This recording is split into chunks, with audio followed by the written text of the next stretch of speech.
सर्दियों के आते ही स्मोक की परेशानी शुरू। आखिर ये स्मोक है क्या? फैसलाबाद, लाहौर, इस्लामाबाद बल्कि पूरा पाकिस्तान ही इसकी जद में आया हुआ है।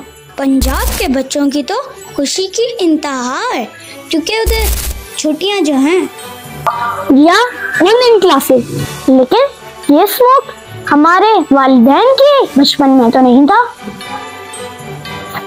कोई कहता है और यार ये फसलों को आग लगाते हैं ना, उस वजह से ये स्मोक फैला है। कुछ लोग कहते हैं वादी में तो दस नहीं, ये सारी अमेरिका की साजिश है साडे खिलाफ।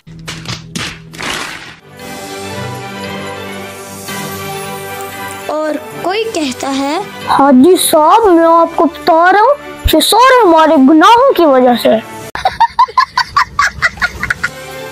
ये तो गाड़ियों का धुआं, माहौलियाती आलूदगी भी गर्मियों में भी ऐसे ही होती है, लेकिन गर्म हवा की वजह से वो ऊपर चली जाती है। लेकिन सर्दियों में ठंडी हवा का कहीं जाने का दिल ही नहीं करता और आलूदा पार्टिकल्स हवा में मौजूद रहते हैं, बिल्कुल वैसे ही जैसे हमारा सर्दियों में स्कूल जाने को दिल नहीं करता।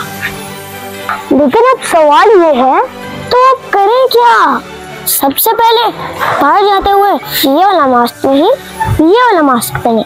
ये स्मोक सिर्फ धुआं ही नहीं बल्कि बहुत सी जहरीली गैसों का कॉकटेल भी है और मास्क N95 काफी हद तक इन पार्टिकल्स को रोक ही लेता है।